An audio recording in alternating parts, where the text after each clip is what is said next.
एक ऐसे प्रोधा, एक ऐसे मसीहा का जन्म हुआ अपने इसी उत्तर प्रदेश के अंबेडकर नगर जिले में, जिनका नाम इंजीनियर बलिहारी पटेल था।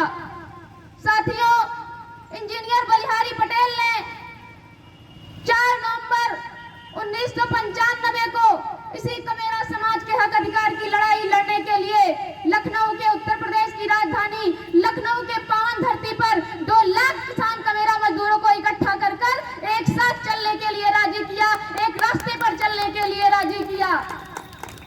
साथियों, बात अगर करूंगी तो बहुत लंबी हो जाएगी, इसलिए बहुत शॉर्टकट में बताकर मैं अपनी बातों को खत्म करूंगी। मैं किसी की विरोधी नहीं हूं।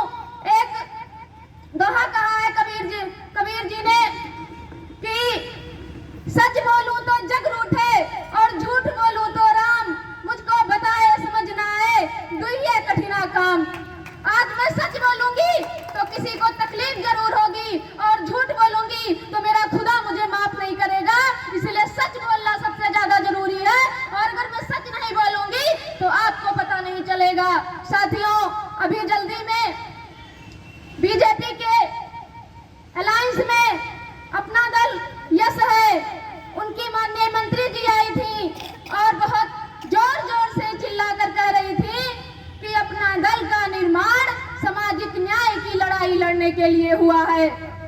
मुझे बहुत गर्व महसूस हुआ कि चलिए, कम से कम इनको इतना तो पता है कि अपना दल का निर्माण किस लिए हुआ था। इन्हें इतना तो पता चला कि अपना दल का निर्माण सामाजिक न्याय हक अधिकार की लड़ाई लड़ने के लिए हुआ था।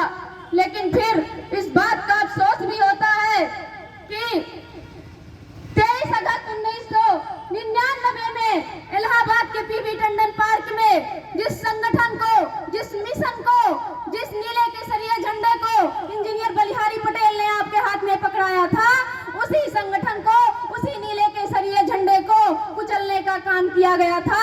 यहाँ बैठे उपस्थित यहाँ पर जो बुजुर्ग हैं उनको पता होगा। घरों में चूल्हे नहीं जले, घरों में चूल्हे नहीं जले ये सोचकर कि कौन जिंदा आएगा और किसका जनाजा आएगा। ये बात सही है तो अपना अपना हाथ उठा दीजिए। और मुझे बहुत शर्म आती है ये कहते हुए कि जिनके दिमाग में ये था कि कौन जिंदा आएगा और किसका जनाजा आएगा, वही लोग उनके केसरिया झंडे के साथ, उनके भगवा झंडे के साथ मेरे बाबूजी का दिया हुआ झंडा केसरिया और नीला लेकर उनके साथ जिंदाबाद जिंदाबाद कहते हैं। आप उनको ऐसा अधिकार क्यों देते हैं? ऐसा अधिकार आपकी वजह से पा जाते हैं। अगर अयोध्या की पावन धरती में आ रहे हैं और आपके साथ गलत कर रहे हैं तो जूता निकाल कर उनको खदेड़ने का काम कीजिए। देख लीजिए कुर्मी समाज कहाँ पहुंचेगा। समस्त कुर्मी को इकट्ठा करने के लिए बाबूजी ने जिस दल को बनाया था, देख लीजिए वो दल कहाँ पहुंचेगा। मैं गारंटी देती हूँ, जिस दिन आपने इनका जवाब देना शुरू कर दिया उस दिन ये लोग खदेड़ कर, भाग कर खुद जाके अपने अपने घरों में बैठ जाएंगे। ना नेता कहलाएंगे, ना मंत्री कहलाएंगे। लेकिन अफसोस इस बात का है, अफसोस तो सबसे ज्यादा पिछड़े समाज का है, कुर्मियों का है कि आज आप जूते खाकर, लाते खाकर भी उनके साथ खड़े रहते हैं। जब भी हम सामाजिक, वो भी सामाजिक न्याय की तो बात कर देती हैं, लेकिन उन्हें पता नहीं है कि ये सामाजिक न्याय की बात अगर वो करती तो जब भी हमारे पार्टी की तरफ से, बलिहारी पार्टी की, तो उन्होंने कहा कि हमारे पापा हैं, हमको सीबीआई जांच नहीं चाहिए, अपने पर्सनल मैटर में हम कोई सीबीआई जांच नहीं चाहते। और जब वोट लेने की बारी आती है तो वही माननीय मंत्री जी विचारवान पुरुष थे, उनको छोड़ के कहीं मत जाइएगा। ऐसा करती हैं ये लोग कि ताकि समाज के आंखों में धूल झोंक सके। एक महापुरुष को जब न्याय दिलाने की बात आती है, डॉक्टर सोनेलाल पटेल को जब न्याय दिलाने की बात आती है तो यही माननीय मंत्री जी कहती हैं कि वो मेरे पिता हैं। लेकिन जब वोट लेने के लिए आती है तो यही माननीय मंत्री जी कहती हैं कि वो सामाजिक न्याय की लड़ाई लड़ने निकले थे। अरे भैया, सामाजिक न्याय की लड़ाई लड़ने निकले थे तो आप क्या कर रही है? आप क्यों तलवे चाट रही है बीजेपी के? क्यों नहीं डट के आती मैदान में और ठोकर मारती? अरे आप तो इंजीनियर बलिहारी पटेल के और डॉक्टर सोनेलाल पटेल को इतने सरेआम नीलाम कर रही हैं, इतना नीलाम कर रही हैं कि मुझे तो शर्म आती है कि आप हमारे समाज में पैदा हुई डॉक्टर सोनेलाल पटेल के कोख से पैदा हुई है। साथियों, अगर मैं आज इतिहास भूगोल बताऊंगी तो बहुत टाइम लग जाएगा। मैंने जैसे कहा कि अभी सभी लोग बैठे हुए हैं और इतना टाइम नहीं है कि मैं बता सकूं, लेकिन मैं कुछ घटनाएं 23 अगस्त 1999 की जरूर बताऊंगी। क्या वो सच है? और अगर मेरे जुबान से, मेरे दिल से एक लफ्ज झूठ निकलेगा तो मैं अभी राजनीति से संन्यास ले लूंगी। लेकिन अगर सही निकला तो आपको हाथ उठाकर ये कहना होगा कि हम तुम्हारे साथ हैं, तुम दिशा पटेल संघर्ष करो। बोलिए, कहेंगे कि नहीं कहेंगे?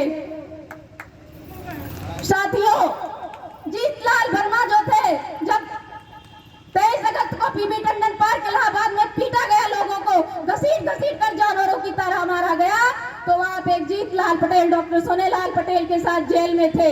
जब जेल में ले गए और उनको इतना पीटे, इतना पीटे, इतना पीटे कि वो बेहोश हो गए। जब बेहोश हो गए तो सिगरेट की और बीड़ियों को जलाकर उनके घुटनों को जलाने लगे, उनके बाजुओं को जलाने लगे, और जब वो चिल्लाते थे तो उनको जूतों और लाठियों से मारते थे। ये आलम था उस समय जब 2 लाख लोग इकट्ठा हुए और आपके विरोधियों को खलने लगा, तो ये दर्दनाक घटनाएं आपके साथ की गई। और तो और उनके साथ इलाहाबाद के एक माननीय धर्मराज पटेल जी हैं जो अभी भी जीवित हैं। उनको इतना मारा कि उनके हाथ और पैर टूट गए। हाथ और पैर जब टूट गए और उनको मेडिकल परीक्षण के लिए जब अस्पताल ले जाया गया, साथियों, जब वो कुछ बोल नहीं पा रहे थे, उतर नहीं पा रहे थे, तो 2 लोग, 2 पुलिस वाले लाठियों से उनको बस से नीचे फेंक देते थे। वहाँ के वाहिद खान, वहाँ के डॉक्टर वाहिद खान